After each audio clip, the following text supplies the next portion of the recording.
অঘরী কথার অর্থ তো শিব একসময় অঘরী ছিলেন, ছোট পুতুল ছিল সেই বাড়িতে, যার দ্বারাই মানুষের উপকৃত হবে বা মানুষ সুস্থ হয়ে উঠবে, সেটা হচ্ছে তন্ত্র।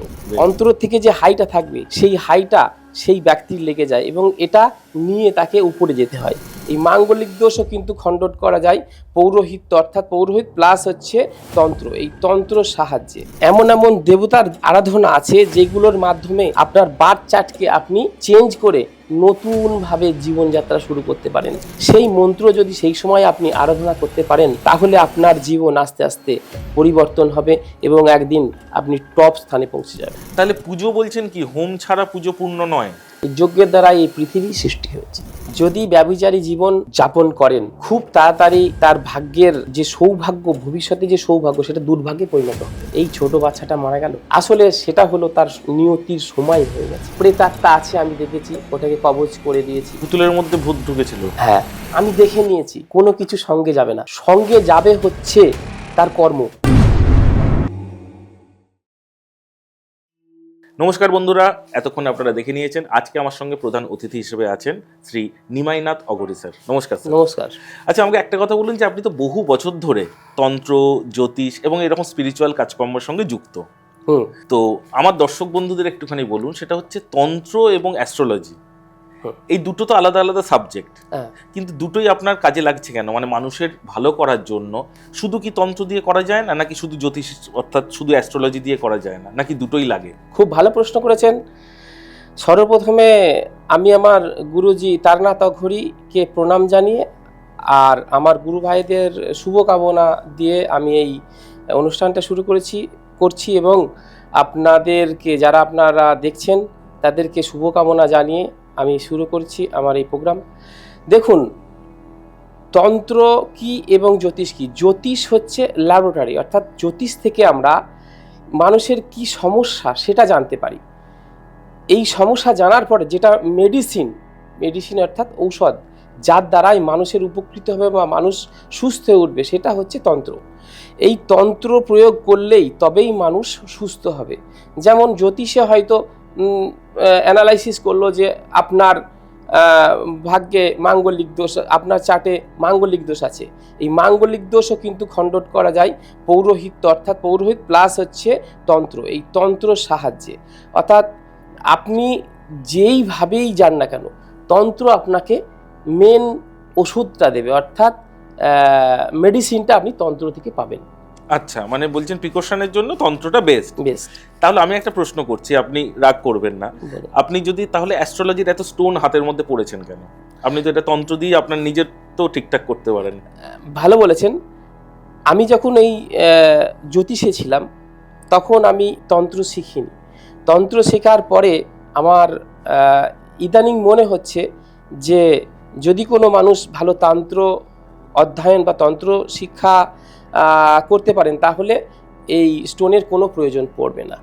স্টোন ছাড়া অনায়াসে তার জীবন উন্নত স্তরে যেতে পারে। কিন্তু আমাকে একটা কথা বলুন, সেটা হচ্ছে স্টোন তো একটা মানুষ, সাপোজ কারোর একটা দামি স্টোন লাগবে, কথার কথা বলছি, 50,000 টাকা দিয়ে সে সেই স্টোনটা কিনলো, তার 2 বছর পরে মনে হচ্ছে স্টোনটা লাগবে না, সে কিন্তু তার রিসেল ভ্যালু পাবে।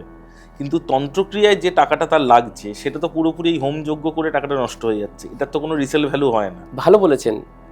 আমি আমার তরফ থেকে বলছি, আমি জানি না কে কি করে, আমি কোনো ক্লায়েন্টকে ধরলে তার লাইফ টাইম অ্যাচিভমেন্ট, মানে লাইফ টাইম গ্যারেন্টি নিয়ে নিই। কারণ কি জন্য? একটা মানুষ অর্থ খুব কষ্ট করে ইনকাম করে এবং ইনকামের পরে এমন জায়গায় লাগিয়ে যদি তার ক্ষতি হয়ে যায়, তার যে অন্তর থেকে যে হাইটা থাকবে সেই হাইটা সেই ব্যক্তির লেগে যায় এবং এটা নিয়ে তাকে উপরে যেতে হয়, সে কোনোদিন শান্তি পায় না।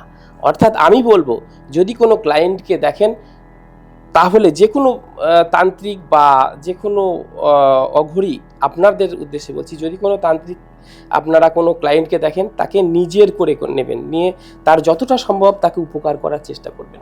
বাহ, খুব ভালোভাবে আপনি এটা বোঝালেন। আচ্ছা, এবার একটা প্রশ্ন আমার মাথায় এলো, সেটা হচ্ছে আপনাদের এই কালো রঙের বস্ত্র পরতে হয় কেন? আবার আমরা কিছু মানুষকে দেখি, অর্থাৎ যারা ধরে রাখুন তারাপীঠে সাধনা করছেন, তাদের দেখি লাল বস্ত্র। তো এই কারণগুলো কি যদি একটু বলেন। দেখুন, আমাদের যে অঘরী আমরা আছি। আমাদের গোত্র হচ্ছে নিরঞ্জন গোত্র। আচ্ছা। এবং আমার গুরুজি তারানাথ অঘোরী, উনি আমাদেরকে প্রথমেই এই কালো পোশাকে ভূষণ দিয়েছেন এবং এই কালো পোশাক পরিধান করতে বলেছেন। এই কালো পোশাক পরিধানের মধ্যে দিয়ে অঘোরী কথার অর্থ তো শিব একসময় অঘোরী ছিলেন। অঘোর কথার অর্থ হলো শুদ্ধ। এই শিবের এই অঘোরতা আমাদের বর্তমানে যে কোনো ক্রিয়াকে আপনি সমাধান করতে পারেন। আর এই কালো বস্ত্রের কথা বলছেন, কালো বস্ত্র হলো এমন একটি বস্ত্র, এটি শুদ্ধ এবং এর মধ্যে কোনো ভেদাভেদ নেই। সেই জন্য আমার গুরুজি ডাইরেক্টলি উনি কালো বস্ত্র পরিধান করিয়েছেন। আচ্ছা, আমাকে একটা কথা বলুন, সেটা হচ্ছে অ্যাস্ট্রোলজি দিয়ে তো আমরা পুরোপুরি ভবিষ্যৎ পুরোটাই দেখতেও পাই, গণনাও করতে পারি। তো তাহলে ভবিষ্যৎ দেখে আমি যদি দেখে নিই যে আমার কি কি আছে, তো সেগুলো তো আর বদলাবে না, মানে সেগুলো তো আমি নিয়ে জন্মেছি। তাহলে তন্ত্র দিয়ে কি করে সেটা বদলানো সম্ভব? খুব ভালো কথা বলেছেন। রিসেন্টলি আমি একটি চার্টে দেখলাম যে তার মাঙ্গলিক দোষ এবং কালসর্পদোষ রয়েছে। আমাদের এই পৃথিবীর যে সৃষ্টিকর্তা ব্রহ্মা বিষ্ণু মহেশ্বর, এবং আমি মনে করি সর্বগ্রহের যে কর্তা উনি হলেন শিব। এই শিব পারেন না এমন কিছু নেই, ওনার কৃপায় সব কিছু সম্ভব। আজকে যে বার্থ চার্টে যাই থাকুক না কেন, এই শিবের আরাধনা, এমন এমন দেবতার আরাধনা আছে যেগুলোর মাধ্যমে আপনার বার্থ চার্টকে আপনি চেঞ্জ করে নতুনভাবে জীবনযাত্রা শুরু করতে পারেন। আচ্ছা, মানে পুরো এই ব্লু প্রিন্টটা জীবনের বদলে যাওয়া সম্ভব? সম্ভব, অবশ্যই সম্ভব। আচ্ছা, কিন্তু সেটা কতটা সম্ভব? মানে একজন খুব গরিব মানুষও চাইলে কোটিপতি করে দেওয়া যায় তাকে? হ্যাঁ, এই কথার প্রথমেই আমি বলতে চেয়েছিলাম, তো এই মুহূর্তে আপনাকে বলছি, আমার এই যে প্রোগ্রামটার নাম হওয়া উচিত যে আপনার কর্মই আপনার সৌভাগ্য এবং দুর্ভাগ্য বয়ে নিয়ে আসে। কর্ম কি? আপনি প্রতিনিয়ত কি কাজ করছেন, অভ্যাসটা কি? আপনি যদি গুড হ্যাবিটস রাখেন, আপনি খুব তাড়াতাড়ি আপনার জায়গায় সফলতায় পৌঁছাতে পারবেন। আপনি যদি ব্যাড হ্যাবিটস রাখেন, তাহলে কিন্তু আপনার কোনো মতেই পৌঁছানো সম্ভব নয়। আমি এই জায়গায় আপনার এই ক্ষেত্রে বলবো, প্রত্যেকটি মানুষকে 3:20 ভোর 3:20 ঘুম থেকে উঠে যে কোনো দেবতা, যেই দেবতাকে আপনার গুরুদেব মন্ত্রপুত করেছেন, যেমন কৃষ্ণ হতে পারে, ভগবান শিব হতে পারে, বা শক্তি মন্ত্র হতে পারে, সেই মন্ত্র যদি সেই সময় আপনি আরাধনা করতে পারেন, তাহলে আপনার জীবন আস্তে আস্তে পরিবর্তন হবে এবং একদিন আপনি টপ স্থানে পৌঁছে যাবেন। তাহলে তো এটা আমার ধারণা, মানে প্রত্যেক কাগজওয়ালা বা প্রত্যেক দুধ বিক্রেতা যারা একদম সত্যি ভোর 3:30 সময় ওঠে, তাদের ক্ষেত্রে করাটা অনেক ইজি। ভালো করে বলেছেন। এইবারে দেখুন, ডক্টর কালাম স্যার কারণ সকাল সকাল উঠলে ভালো হয়, এটা সবাই জানি, কিন্তু সকাল সকাল তারা তো রোজ উঠছে, তাদের ভালো হচ্ছে না কেন? হ্যাঁ, ভালো হচ্ছে না। দেখুন, আমি এইরকম মানুষও দেখেছি। আমি ছোটবেলায় আমাদের বাড়িতে যে দুধ দিত, সে ভোর 4টে উঠতো, আজও তার বয়স প্রায় 70-75 বছর, আজও সে দুধটাই দেয় আর সকালেই ওঠে। তাহলে আপনি কি করে বলছেন যে সকালে উঠলে, একদম ব্রহ্ম মুহূর্তে উঠলেই ভালো? কাজের মধ্যে বা ক্রিয়ার মধ্যে পার্থক্য। দেখুন, ভোর বেলা 3:20 উঠাটা বড় কথা না, বড় কথা এই সময়টা আপনি কোন কাজে লাগাচ্ছেন। আপনি যদি এই সময়টা আপনার মঙ্গলের বা উন্নতির কর্মে লাগান, কোনো দেবদেবীর আরাধনা করেন, আপনার জীবনে যে কষ্টগুলো, যে বাধাগুলো আছে, সেইগুলোর কথা বলেন, ভবিষ্যতের উন্নতির কথা বলেন, আপনি কি গোল নিয়ে আপনি এগোতে চাইছেন, সেই গোলটা যদি আপনি বলেন, সরাসরি আমাদের ওয়ার্ল্ডের সাথে আমাদের কানেক্টিং হয়ে যায়, ইউনিভার্সের সঙ্গে কানেকশন হয়, এটা আপনি বলছেন ঠিক কথা। কিন্তু এটাও তো সত্যি কথা, আজকে কোন শাস্ত্রে বা কোন বইয়ে ভগবান কি সত্যি এতটাই লোভী বা এতটাই সেলফিশ যে তাকে ডাকলেই সে বলেছে আমাকে ভোরবেলা উঠে ডাকলেই আমি এর ভালো করব, আর না ডাকলে করব না? ভালো কথা বলেছেন। দেখুন, ভগবান লোভী কিনা জানি না, তবে ভগবান ভালোবাসার দাস, ভগবান ভক্তের দাস। আপনি আমাকে যদি ভালোবাসেন, আমার সুসম্পর্কের জন্য আপনি ভালোবাসবেন। আপনার সাথে যদি আমি খারাপ না, ব্যবহার আমি করি, আমি সেটা বলছি না, আমার বক্তব্য তাহলে ভালোবাসা কি শুধু দেখালেই ভালোবাসা হয়, মন না, থেকে ভালোবাসা যায় না? মন থেকে ভালোবাসতে তা লাগবে। আমি মন থেকে ঠাকুরকে ভালোবাসছি, কিন্তু আমি ওই পঞ্চব্যঞ্জন সাজিয়ে প্রসাদও দিচ্ছি না, আমি সকালে উঠে আলাদা করে তাকে ডাকছি না, কিন্তু আমার সে অন্তরে সব সময় আছে, তাহলে কি ভগবান আমার ভালো করবে না?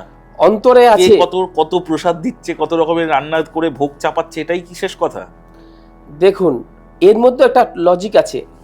আমাদের যেমন ভালো পোশাকটা ভালো লাগে, ভালো খাবারটা ভালো লাগে, ভগবান কোথায় থাকে? তার মানে তো ভগবানের এই ভালো লাগে কার? ভগবানের। না, যে লোভী। যে লোভী সেটা না, ভগবানও চায় যে ভালো থাকতে, ভালো খেতে। আপনি বলুন তো কোন আচ্ছা, একটা আমরা ভগবানকে ভালো রাখার কে? আমরা ভগবানকে ভালো রাখার কেউ না, কিন্তু আমাদের যে ভালোবাসা, আমাদের যে ওনার প্রতি আহ, আহ, যে আদর যে বা শ্রদ্ধা। যে শ্রদ্ধা, সেই শ্রদ্ধাটুকু আমাদেরকে অর্পণ করা হচ্ছে আমাদের কাজ। দেখুন, শ্রীকৃষ্ণ কিন্তু অন্যান্য জায়গাতেও যে কোনো জায়গাতে জন্মগ্রহণ করতেন, কিন্তু উনি এমন একটা জায়গায় জন্মগ্রহণ করেছিলেন, সেটি গ্রামের প্রধান ছিলেন। বেশিরভাগই একদম ভগবান গোকুলে। দেখবেন যে একটা ভালো ভালো গ্রামের পরিবারে জন্মায়। মুরব্বী জায়গায় বা ভালো পরিবারে জন্মায়। কেন কাগজওয়ালার বাড়িতে কেন জন্মান না? এটাও তো দেখতে লাগবে। তাহলে আপনি কি বলছেন ভগবান সম্বন্ধে? নিশ্চয়ই ওনারও কিছু পছন্দের ব্যাপার আছে। আচ্ছা, ঠিক আছে, সেটা একটা আলাদা প্রসঙ্গ। আচ্ছা, এবারে আপনি বলুন, সেটা হচ্ছে কোন মানুষের কোন দেবতা ফরে, এটা বুঝবো কি করে? মানে এরকম কি ব্যাপার আছে যে পার্টিকুলার কোন দেবতাকে ডাকলে আমি তাড়াতাড়ি ফল পাবো? ভালো কথা বলেছেন। এই কলিযুগে হচ্ছে সবচাইতে তাড়াতাড়ি ডাক শোনেন মা মনসা। আচ্ছা, মা মনসা দেবী এই কলিযুগে খুব তাড়াতাড়ি, উনি হচ্ছেন জীবিত দেবতা। মা মনসা রয়েছেন, হনুমানজি রয়েছেন, আমাদের প্রত্যক্ষ দেবতা বলি সূর্যদেব রয়েছেন। এনাদেরকে এনাদেরকে ফল পাওয়া যায়? ডাকলে খুব তাড়াতাড়ি আপনারা ফল পাবেন। খুব ভালো কথা। আচ্ছা, এবার আমাকে বলুন, সেটা হচ্ছে এই যে আপনি যেহেতু পুজোর সঙ্গে যুক্ত, অর্থাৎ আপনি পুরোহিতের কাজ করেন বহু বছর ধরে, তো সেই জায়গা থেকে পুজো কি নিজের পুজো নিজে করলেই সবচেয়ে ভালো, নাকি ব্রাহ্মণ দিয়ে সেই পুজো করালেও তার ফল পাওয়া যায়? নিজের পুজো নিজে, তো এটা তো নিত্য পুজো হলো, কিন্তু আমি বলবো বৎসরে যে কোনো, সব ঠাকুর তো সবাই সব মানে না, যেমন কালী হলো বা লক্ষ্মী হলো বা যারা ক্রিয়েটিভ শিল্পী আছে, সরস্বতী হলো, যাদের এই ব্যবসা সমস্ত বাণিজ্য, বিশ্বকর্মা বা গণেশ হলো, যখন যেই দেবতার সময় আসে 12 মাসে, সেই সময় পুরোহিত দিয়ে পুজো করানো উচিত। এবং শাস্ত্রে বলছে যে বৎসরে প্রত্যেকটি মানুষের গৃহে একবার করে হোম করা উচিত। তাতে করে নেগেটিভিটি যা থাকবে সেগুলো সব দূরীভূত হবে এবং সেই গৃহে উন্নতি শুরু হয়ে যাবে। তাহলে পুজো বলছেন কি হোম ছাড়া পুজো পূর্ণ নয়, মানে পূর্ণতা পায় না? দেখুন, হোম ছাড়া পুজো পূর্ণতা পায় না এ কথা বলা আমার ঠিক হবে না। তবে এ কথা আমি বলতেই পারি যে হোম করলে আপনার দুটো ফায়দা, লাভ। সেটা হচ্ছে হোম করলে আপনার বাড়িতে যে নেগেটিভিটি থাকবে, একটু আগে বললাম নেগেটিভিটি থাকবে, সেগুলো সব দূরীভূত হবে এবং ভগবান স্বয়ং আপনার বাড়িতে আসবেন। কারণ সৃষ্টিতে এই যজ্ঞের দ্বারাই মানুষেরও সৃষ্টি হয়েছে, এই যজ্ঞের দ্বারাই এই পৃথিবী সৃষ্টি হয়েছে। সেই জন্য যজ্ঞটা খুব গুরুত্বপূর্ণ, হোমটি খুবই গুরুত্বপূর্ণ। আচ্ছা, আমাকে আরেকটা কথা বলুন, সেটা হচ্ছে ব্যভিচারী জীবন। এই যে ধরে রাখুন যারা অনেক রাত পর্যন্ত মানে মাদকাসক্ত হয়ে থাকছে বা নাইট ক্লাবে যাচ্ছে, বা আরও ব্যভিচারীর প্রসঙ্গে যা যা হতে পারে, মানে তাদের শারীরিক বিষয়ের জিনিসগুলো, তাদের বিভিন্ন পার্টনার থাকছে, মাল্টিপল তারা পার্টনার চেঞ্জ করছে, এই ব্যভিচারী জীবন যাপন করলে কি বলছেন ভাগ্য আস্তে আস্তে খারাপ হয়? একদম ঠিক। যদি ব্যভিচারী জীবন যাপন করেন, খুব তাড়াতাড়ি তার ভাগ্যের যে সৌভাগ্য, ভবিষ্যতে যে সৌভাগ্য, সেটা দুর্ভাগ্যে পরিণত হবে। আচ্ছা, কারণ কি জন্য? প্রত্যেকটি মানুষের এক একটি সময় দেয়া আছে, যে এই সময়, যে সময় আপনি পড়াশোনা করবেন, পড়াশোনার পরে আপনার চাকরি বা ইনকামের একটা রাস্তার জীবন, সেই সময় কেউ চাকরি করলো বা কোথাও একটা আর্থিক উন্নতির জন্য যে কোনো কাজ করলো, তারপরেই তার বিবাহ করার পরে সাধারণ সুস্থ জীবনযাপন করবেন এবং ভগবানের সহিত আস্তে আস্তে মিশে যাবেন। এটা হচ্ছে রুলস। কিন্তু এই রুলস বা রেগুলেশন যদি ফলো না করে, এই আজকের তারিখে যেটা ঘটছে, এইভাবে যত ব্যভিচারী জীবন মানুষ এটাকে এগিয়ে নিচ্ছে বা কাছে টেনে নেবে, তত মানুষের অধঃপতন ঘটছে এবং ঘটবে। আচ্ছা, এবারে বলুন যে কেউ হয়তো একটা নির্দিষ্ট সময় ব্যভিচারী লাইফ কাটালো, তারপরে কি আপনার কাছে এসে কোনো মাধ্যমে তন্ত্রক্রিয়া করে কি তার সেই দোষটাকে খণ্ডন করা সম্ভব? এর কি কোনো পুজো আর্চা বা কোনো রীতিনীতি আছে? দেখুন, কর্মফল তো ভগবান শ্রীকৃষ্ণকেই ভুগতে হয়েছে, এখান থেকে কেউ বিরত পায় না। কিন্তু হ্যাঁ, তার কর্মে কতটুকু সে দুর্ভাগ্য বয়েছে, অর্থাৎ কতটুকু পাপ আছে, সেই পাপটুকু তাকে নিতেই হবে। তারপরে তার উন্নতি বা সুফল পেতে সম্ভব। না, আমি সেটাই বলছি, মানে এটা কি তাহলে তন্ত্রক্রিয়া মতে তার কিছুটা সৌভাগ্য বাড়িয়ে দেওয়া সম্ভব? কিছুটা সৌভাগ্য বানিয়ে দেওয়া সম্ভব। তবে আজকের তারিখে বলি, আজকের তারিখে বেশিরভাগ যেই সমস্ত তান্ত্রিকরা অরিজিনালি কাজ ক্রিয়া করেন, তারা কিন্তু দেখবেন গরিব। তার কারণ হচ্ছে বিধির বিধান রয়েছে তার ভোগ করার, অর্থাৎ কষ্ট ভোগ করার। কিন্তু কোনো তান্ত্রিকের কাছে গেল, ভালো তান্ত্রিক যিনি জানেন কাজকর্ম, তার কাছে যাওয়াতে সেই যে বিধির বিধান, সেই বিধান খণ্ডন করে তাকে রিলিফ দিল। তা সেই যে যে কর্মের যে ফলটা তান্ত্রিককেও নিতে হয়। আচ্ছা, তার কারণবশত তান্ত্রিক খুব ভালো থাকে না, মানে তাদের এই নেগেটিভ জিনিসগুলোকে তান্ত্রিককে নিয়ে নিতে হয়। মানে এরকম আপনাকেও করতে হয়? অবশ্যই।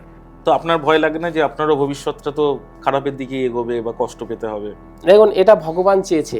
আমি প্রথমত আমি একজন ভালো কুক।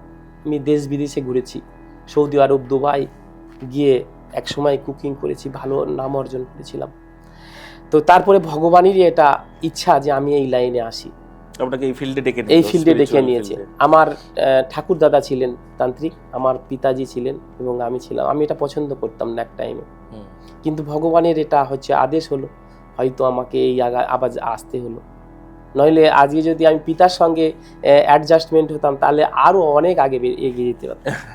সবই সময়, সবই লেখা আছে আমাদের ভাগ্যে। সবই লেখা আছে, একদম সঠিক। পুরোটাই আমাদের লেখা না, ভবিষ্যৎটা কি হবে। হ্যাঁ, এইখানে আমি বলবো স্যার, দেখুন এই পৃথিবীতে কারোর কোনো ক্ষমতা নেই কিছু করার। আজকে মাইকেল জ্যাকসনের নাম শুনেছিলেন? উনি বলেছিলেন আমি 150 বছর বাঁচবো, এবং উনি ডাক্তারকে রীতিমতো মাইনে করে রেখে দিতেন। একদম, কিন্তু উনি 50 বছর পেরোতে পারেননি। তাহলে আমরা নিশ্চয়ই ওপরওয়ালার একটা নিয়মের বা লিপির মধ্যে বদ্ধ, সেটা যা আমরা মানতে রাজি, হ্যাঁ কি না? ঠিক কথা, ঠিক কথা। আচ্ছা, এবারে ঠিক সেই জায়গাতেই বলুন, এই যে কিছু প্রাণ আমরা দেখি যে জন্মালো এবং অল্প দিনের মধ্যে আবার পৃথিবী ত্যাগ করে চলে গেল, এই রকম খারাপ ভাগ্য নিয়ে তারা আসে কেন? দেখুন, এই আত্মার কোনো মৃত্যু নেই। খুব ভালো প্রশ্ন করেছেন। আত্মার কোনো মৃত্যু হয় না। আপনি, আমি এবং জগতের সমস্ত মানুষ রয়েছেন, যেই সমস্ত মানুষ প্রভুকে ডেকে আগে আগে যাচ্ছেন, যেতে যেতে ওনার সম্পূর্ণ ক্রিয়া হলো না, ঠিক আছে, তাহলে তাকে আরেকটা গর্ভ ধারণ করতে লাগবে। গর্ভ ধারণ করার পরে ওনার ক্রিয়া সম্পূর্ণ হওয়ার সঙ্গে সঙ্গে উনি টাইম দেখবেন না। অনেক সময় দেখা গেল গর্ভেতেও উনি সময় হয়ে গেলে গর্ভ থেকেও মারা যায়, গর্ভের পরে 2 মাস পরেও মারা যায়, আবার 10 দিন পরেও মারা যান। এই জন্যই এই শিশুকালে মৃত্যু হয়। আমরা যারা জানি না তারা ভাবি এই ছোট বাচ্চাটা মারা গেল, আসলে সেটা হলো তার নিয়তির সময় হয়ে গেছে। সময় হয়ে গেলে না আপনি না আমি কেউই এই পৃথিবীতে থাকতে পারবে না। আচ্ছা, আমাকে এই জায়গা থেকে বলুন, সেটা হচ্ছে সৌভাগ্য বৃদ্ধির যদি কোনো টোটকা আমাদের অডিয়েন্সকে আপনি শেয়ার করেন। অবশ্যই। আমি আপনাদেরকে একটা কথাই বলবো যে সৌভাগ্য এমনি এমনি তো আসে না। সৌভাগ্যের জন্য যথেষ্ট সময় এবং উচিত মতো নিয়ম মেনে চললেই সৌভাগ্য আসবেন। আপনারা যদি ব্রহ্ম মুহূর্তে উঠে আপনাদের নিজেদের ভগবানের বা ইষ্ট দেবতার নাম নেন এবং সঙ্গে আপনারা সূর্যদেবের প্রণাম করেন, তাহলে দেখবেন আপনাদের জীবনে ধীরে ধীরে খুব তাড়াতাড়ি আপনাদের যে নির্দিষ্ট গোল, সেই গোলে আপনারা এগোতে পারছেন। বাহ, অসাধারণ, খুব সহজভাবে আপনি বোঝালেন। আচ্ছা, এই জায়গা থেকে আরেকটা জিনিস মাথায় এলো, সেটা হচ্ছে মানুষে সুখে থাকতে গেলে তার একটা পার্টনার দরকার হয়। মানে সেটা হতে পারে বয়ফ্রেন্ড গার্লফ্রেন্ড, হতে পারে সেটা স্বামী স্ত্রী। তো সেই জায়গা থেকে যাদের ধরে রাখুন এই লাভ লাইফটা খারাপ, সেটা যে বোনেদের বা যে দিদিদের বা যে ভাইদের বা যে দাদাদের, তারা তাদের লাভ লাইফকে কিভাবে স্ট্রং করতে পারে আপনার কোনো টোটকার মাধ্যমে? খুব ভালো প্রশ্ন করেছেন। দেখুন, আজকের তারিখে মানুষের ভালো করার একটাই উপায়, সেটা হচ্ছে নিজেকে নিয়ন্ত্রণ করা, অল্পতে খুশি হওয়া। আজকের তারিখে মানুষের মাথার মধ্যে কেউ যদি 2 চাকায় চলে, অর্থাৎ মোটরসাইকেলে চলে, তার চিন্তাধারা 4 চাকা কিনবে। কেউ 4 চাকা কিনলো, তার চিন্তা প্লেন কিনবে। পাশের বাড়িতে 2 তালা করলে আরেকজন ভাবে আমি 4 তালা করব। এই যে রেস, এই রেসটাকে যখন কেউ নিয়ন্ত্রণে রাখতে পারবে, তখন তার জীবন একদম পরিপূর্ণ হবে এবং শান্তি আসবে জীবনে। এই যে আপনি বললেন এই যে ডিভোর্স হচ্ছে বা এই সমস্ত কারণ একটাই, আজকের তারিখের মহিলারাও ঘরের বাইরে বেরিয়ে যাচ্ছে আয়ের জন্য, ইনকামের জন্য। কেন? তাদের অনেক বেশি ভালো কিছু চাই। এই যে চাওয়া পাওয়াটা দিনের পর দিন অতিরিক্ত হয়ে যাওয়ার কারণে আজকে এই জিনিসটা এসেছে। না, কিন্তু এটাও তো সত্যি কথা, সেটা হচ্ছে আজকে যেভাবে খরচ বাড়ছে, তো সেখানে একজনের পক্ষে যদি সত্যি আর্ন করে একটা 3-4 জনের পরিবার মেনটেন করার থেকে তো দুজনে মিলে ইনকাম করলে পরিবারটা আর একটু সচ্ছলতা ভালো পাবে। আমি এই কথা একবারও বলিনি যে আপনি কাজ করবেন না মেয়েরা বা বউরা। দেখুন, আজকের থেকে আপনি 50 বছর পিছিয়ে যান, তখন কিন্তু একসময় তখন মা মাসিরা একদমই ঘরটাই সামলাতো, শুধু সামলাতেন, এবং একবেলা খেয়েও মানুষ বেঁচে থাকতেন সুখে। এখন কিন্তু কেউ একবেলা খায় না, 3 বেলাই তার পেট ভরে যায়। কোনো মানুষ আজকে না খেয়ে থাকে না। তাতেও অ্যাভারেজ আমাদের মৃত্যুর হার উল্টে আরো আস্তে আস্তে কমছে। মানে আগে একটা মানুষ যদি অ্যাভারেজ অন্তত পক্ষে 80 বছর বাঁচতো, এখন একটা মানুষের অ্যাভারেজ 60 বছর ধরা হয়েছে। আর একটা কথাই বলবো যে মানুষকে তার নিজের চাহিদাটা যত কমাতে পারবে, তার শান্তি তত বেশি আসবে। এটার জন্য কি ধ্যান, মেডিটেশনও খুব দরকার? অবশ্যই। দেখুন, আপনি আমাদের যে আম্বানি মশাইকে দেখেছেন, উনি কিন্তু ভগবানের কাছে গিয়ে করজোড়ে প্রণাম করেন। ওনার কিসের প্রয়োজন ভগবানকে? এবং আপনি ওইখান থেকে শুরু করে নিচের তলার লোক সবাই ভগবানকেই প্রণাম করেন। ভগবান বা ঈশ্বর এমনই একজন, ওনার সান্নিধ্যে গেলেই মানুষ শান্তি পায়। মন্দিরে দেখবেন মানুষ গেলে করজোড়ে যখনই হাত জোর করবে, তখনই তার মনের মধ্যে একটা শান্তি আসবে।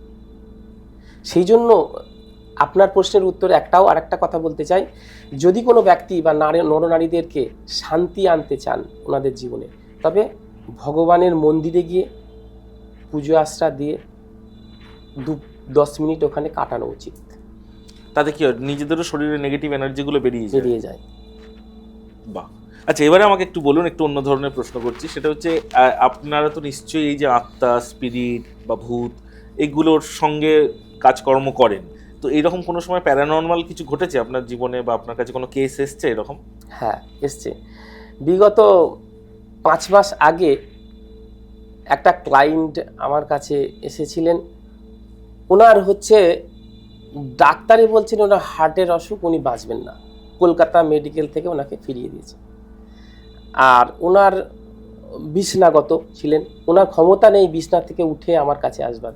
ওনার স্বামী এবং ওনার যে মা, অর্থাৎ ওই স্বামীর শাশুড়ি, দুজনা আমার চেম্বারে আসলেন। এসে যথারীতি কেঁদে টেঁদে বললেন যে দেখুন, আমাদের তো সব শেষ হয়ে গেছে, মানে সব আশা শেষ হয়ে গেছে, যদি কাইন্ডলি আপনি কিছু করেন, বাঁচান।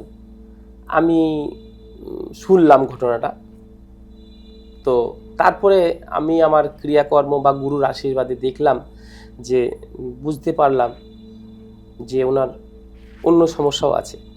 তো ওনাকে আমি একটু জল পরে দিলাম, একটা কার্ড করে দিলাম, দিয়ে বললাম যদি এটা থেকে রেসপন্স পাই কালকে সকালবেলা, তাহলেই আসবেন পরে নেক্সট মঙ্গলবারে। আমি মঙ্গলবারে চেম্বার আছে। আপনার চেম্বার কোথায় একটু বলে নিন, সেটাও জেনে নিন। আমার চেম্বার কলকাতা আছে, বিবেকানন্দ রোড, আচ্ছা, বেথুয়া ডওরি, বাতকুল্লা, দিগনগর, এবং আমার গৃহ মন্দির। আচ্ছা, আপনার এই গৃহ মন্দিরটার একটু অ্যাড্রেসটা যদি বলেন। আমি কৃষ্ণগর অন্তর্গত কালীরহাটে আমার গৃহ মন্দির, এবং ওখানে অনেক দূর দূর থেকেও মানুষে আসেন, যেমন বর্ধমান, হুগলি বা আপনার বেথুয়া ডওরি, সমস্ত লোক আমার ওখানে আসেন। মন্দিরে পূজিত দেবতা কে আছেন? আমার আরাধ্য দেবী হলেন মা দুর্গা, পিতা তো রয়েছে, শক্তি, শিব শক্তিই হচ্ছে আমার পূজিত দেবী। আচ্ছা, মানে আপনার বাড়ির মন্দিরটাকে একটা দুর্গা মন্দিরও বলা চলে? চলে। বাহ বাহ। আচ্ছা, এবার তাহলে আপনার ওই কেসটা শুনি। হ্যাঁ, তারপরে আমি পরে সকালবেলা আমাকে ফোন করে বলছেন যে হ্যাঁ উঠে বসেছে। আমি ঠিক আছে, পরে নেক্সট মঙ্গলবার নিয়ে আসলেন। তা রুগী অলরেডি আস্তে আস্তে সুস্থ হতে শুরু করেছে, কারণ আমি 7 দিনের জল পড়া দিয়েছিলাম আর ওই কার্ডটা দিয়েছিলাম। তো আসলেন উনি, আসার পরে দেখুন দুটো ট্রিটমেন্ট করেছি। এক তো প্রেতাত্মা আছে আমি দেখেছি, ওটাকে কবজ করে দিয়েছি সেটাকে। আর দ্বিতীয়ত ওনার হার্টের একটু সমস্যা ছিল। অর্জুন গাছের ছাল খুব গুরুত্বপূর্ণ একটি হার্টের কাজ করে। আমি ওনাদেরকে ডাইরেক্টলি অর্জুন গাছের ছাল ভিজিয়ে এবং যেটা ডাস্ট থাকবে সেটাকে ডাস্ট করে খাওয়াতে বলেছি। সঙ্গে কিছু রক্ত কম ছিল, হ্যাঁ, সেটার জন্য খেজুর এবং কিছু খাওয়ানোর পরে উনি ফিলহাল এখন খুব সুস্থ এবং উনি নিজে আমাকে 50টা ক্লায়েন্ট দিয়েছেন। এবং আমি যখন ওনার সামনে যাই আমাকে ভগবান রূপে দেখে, কিন্তু ওনাকে ডাক্তার ফিরিয়ে দিয়েছে, তাকে আপনি সেইখান থেকে ফিরিয়ে নিয়ে এসেছেন বাড়িতে, মানে এটা তো বিরাট ব্যাপার। একদম। এবং আমি প্রাউড ফিল করি যে আমি তো একজন সাধারণ মানুষ, কিন্তু ভগবানের আশীর্বাদে প্রাণ ফিরে পেয়েছে, এটার জন্য আমি খুব খুশি। বাহ, এটা মহান কাজ একটা।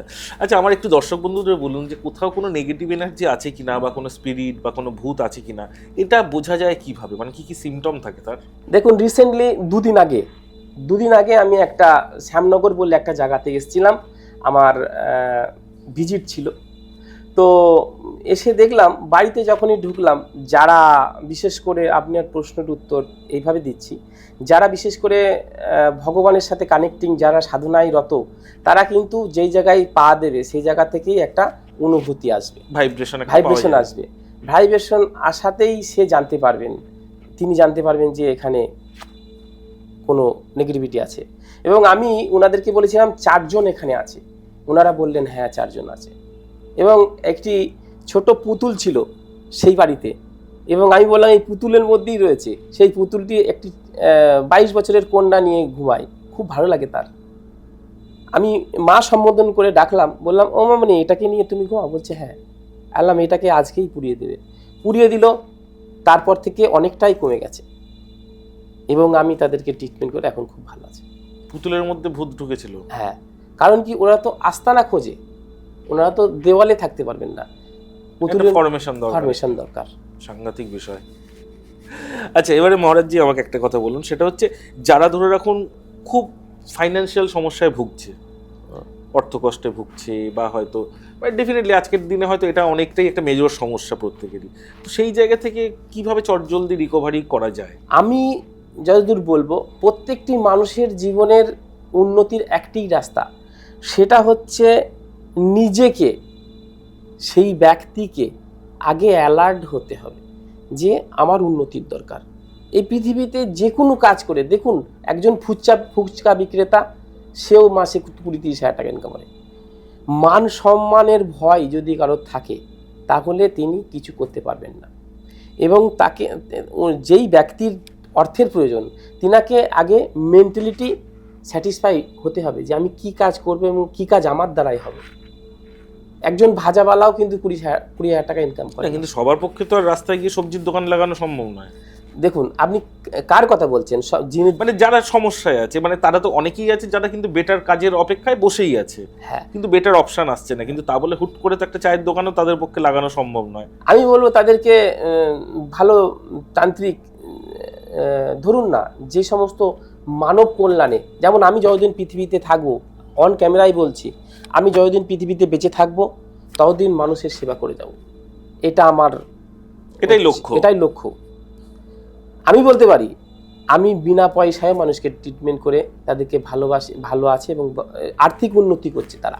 আচ্ছা, আমাকে একটা জিনিস বলুন, সেটা হচ্ছে খুব বিষয়টা মাথায় আসছে এবং বহু বছর ধরে দেখে আসছি বা শুনেও আসি, যে মাঙ্গলিক দোষ, এটা একটা সাংঘাতিক বড় সমস্যা। এবং এই মেয়ের মাঙ্গলিক দোষ আছে, এর বিয়ে হবে না, যদিও বা বিয়ে হয়, বিয়ের আগে নাকি বাছুর, ছাগল বা কলা গাছ এদের সঙ্গে বিয়ে দিতে হয়।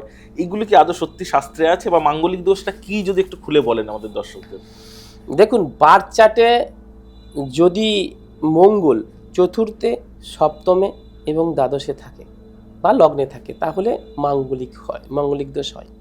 এটা হচ্ছে আমরা জ্যোতিষশাস্ত্রে পড়ে জানি। এবারে এই যদি দোষ থেকে থাকে কোনো জাতক জাতিকার জীবনে, তাহলে তার জীবনের অগ্রগতিতে নানা রকম বাধা আসে। সেই ব্যক্তি অত্যন্ত ক্রোধী হন এবং যেই কাজে যান সেই কাজে বাধা আসেন এবং বিবাহ হতে সমস্যা, হওয়ার পরে সমস্যা। এবং তাতে কি উল্টো দিকের পার্টনারের মৃত্যু যোগ অবধি চলে আসতে পারে? হ্যাঁ, অবশ্যই। এটা অ্যাক্সিডেন্টের মাধ্যমে অ্যাক্সিডেন্ট যোগ হয়। আচ্ছা। যখনই গ্রহের ট্রানজিট হয়, তখন যদি রাহু মঙ্গল একত্রে যখনই হবে, তখনই তার বড় অ্যাক্সিডেন্ট যোগে মৃত্যু যোগ হবে। তো এটাকে খণ্ডন করার রাস্তা আছে? হ্যাঁ, এটা খণ্ডন করা যায় দুই পদ্ধতিতে। প্রথমত, সেই ব্যক্তিকে তো মাঙ্গলিক যে মঙ্গলের যে প্রতিকার, রক্তপ্রবাল ধারণ তো করতেই লাগবে। দ্বিতীয়ত, একটা পুজো পাঠের মাধ্যমে মাঙ্গলিক দোষ কাটানো যায় এবং তৃতীয়ত মাঙ্গলিক দোষ তন্ত্র দিয়েও কাটানো যায়। এবার এই জায়গাটা বলুন যে যার পক্ষে হয়তো এই মুহূর্তে রক্তপ্রবাল কেনা সম্ভব হচ্ছে না, সে কি রক্তপ্রবালের সাবস্টিটিউট শেকড় দিয়ে কাজ চালাতে পারে? হ্যাঁ, অবশ্যই শিকড় দিয়ে অবশ্যই কাজ চালানো যেতে পারে। হ্যাঁ, অনন্তমূল ধারণ করতে হবে তাকে। এবং আমি বলি সর্বোপরি মাঙ্গলিক দোষ থেকে থাকলে মঙ্গলের যে বীজ মন্ত্র ওং হুং শ্রীং মঙ্গলাই নমঃ, আবারও বলছি, আমার দর্শকদের যদি একটু বলেন। মঙ্গলের বীজ মন্ত্র ওং হুং শ্রীং মঙ্গলাই নমঃ, এই ছোট্ট বীজ মন্ত্রটি 108 বার করে পাঠ করলেই অনেক লঘু হয়ে যাবে মাঙ্গলিক দোষটি। আচ্ছা, এবার একটা অন্য ধরনের প্রশ্ন করবো, সেটা হচ্ছে কেউ যদি তার নিজের সৌন্দর্যতা বজায় রাখতে চায় বা আরো সুন্দর হতে চায়, তো তার জন্য কি কোনো বীজ মন্ত্র আছে? হ্যাঁ, বীজ মন্ত্র, দেখুন, বীজ মন্ত্র চাইতে সবচাইতে বড় কথা যে সুন্দর হতে গেলে শুক্রকে আগে, আমাদের সুন্দরের দেবতাকে শুক্র, এই অ্যাস আরামের দেবতাকে শুক্রাচার্য। তাহলে শুক্রাচার্যের যার জীবনে শুক্র খুব স্ট্রং আছে, সেই ব্যক্তি অ্যাস ও আরাম, ভৌতিক সুখ, ভৌতিক সুখ মানে ভৌতিক সুখ অর্থাৎ এই জাগতিক সুখ সেই ব্যক্তি অত্যন্ত পরিমাণে পেয়ে থাকেন। যদি শুক্র নিপীড়িত থাকেন, তাহলে তার জীবনে একের পর এক কষ্ট পেতে থাকেন এবং তার জীবনের আশা ব্যাহত হয়। কোনো ব্যক্তি ভাবলেন যে আমি সামনে বছরে একটা কিছু করব, ভালো কিছু কাজ করব বা কিছু কিনবো, 2 চাকা বা 4 চাকা কিনতে পারবেন না, বা ভালো জায়গায় ঘুরতে যাওয়ার ইচ্ছা থাকলে সেটাও হবে না। তো সেই মানুষেরা কি করবে টোটকা হিসেবে? হ্যাঁ, সেই মানুষেরা কি করবে? সেই মানুষেরা আমি বলবো যে শুক্র কিসের দ্বারা পীড়িত সেটাকে দেখতে লাগবে, কোন গ্রহের দ্বারা পীড়িত। আমি দেখেছি আমার জীবনে, আমার এই জ্যোতিষ এবং তন্ত্র জীবনে আমি দেখেছি, শুক্র যদি রাহু দ্বারা পীড়িত হয়, তাহলে কিন্তু তার যে সেক্সুয়াল প্রবলেমটা, সেক্সুয়াল ব্যাপারটা বেশি এসে যায়।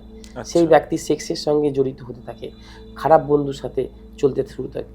এবং কোনো নরনারী যদি কেতুর দ্বারা পীড়িত হন, তাহলে তার ডিজিজ হয়, এই যে স্পেশাল পার্ট যেটা আছে এটাতে ডিজিজ শুরু হয়ে যায়, সমস্যা শুরু হয়ে যায়, বিশেষ করে মেন্সের প্রবলেম বা কিছু শুরু হয়ে যায়।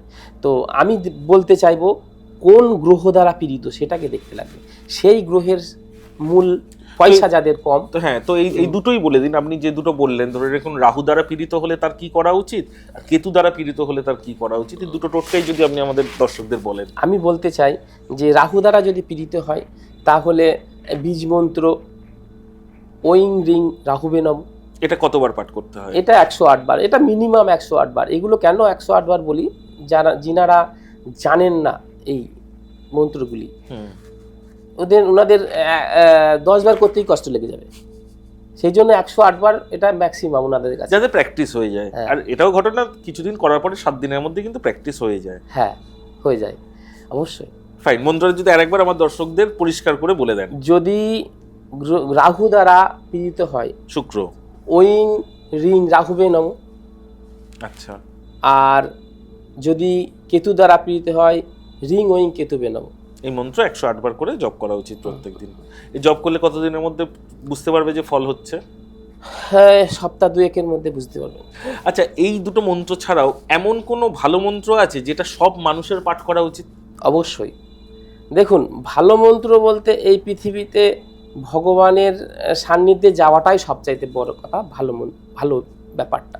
আপনি বলছেন ভালো মন্ত্র, এই ক্ষেত্রে আমি বলবো প্রত্যেকটি মানুষের একটাই মন্ত্র, সেটা হচ্ছে ওং হুং জুং স নমঃ শিবায় নম। এটাতে কি হয়, এটা হচ্ছে মহামৃত্যুঞ্জয় মন্ত্র। মানুষ যদি ঠিকঠাক না বাঁচে তাহলে টাকা পয়সাই বা কী হবে, কিছুই কোনো কাজে লাগবে না।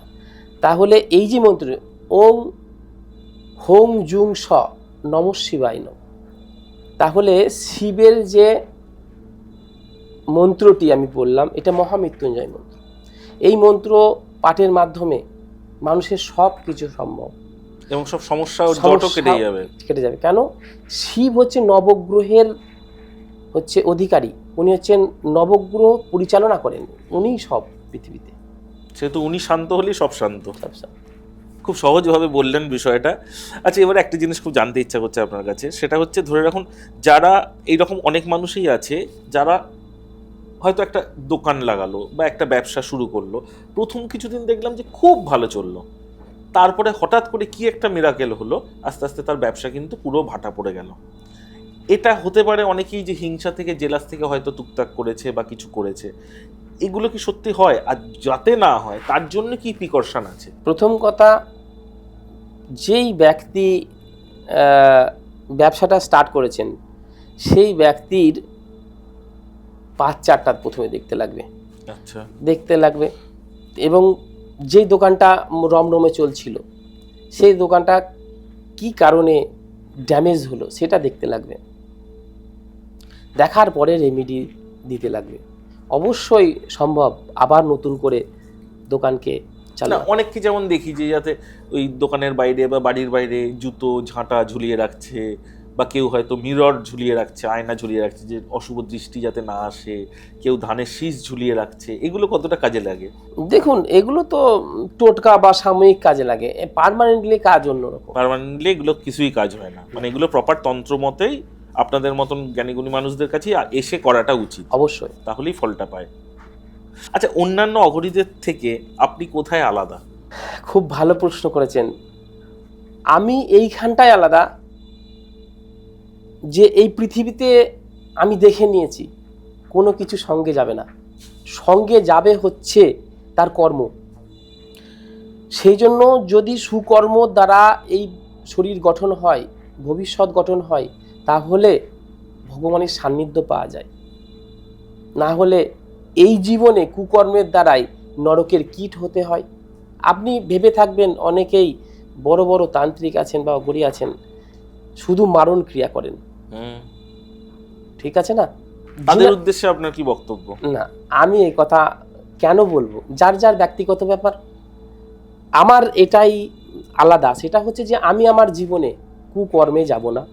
আমি যতদিন বেঁচে থাকব মানুষের কল্যাণ করব, মানুষের সেবা করব এবং সৎ পথে চলব, সৎ চরিত্রে চলব।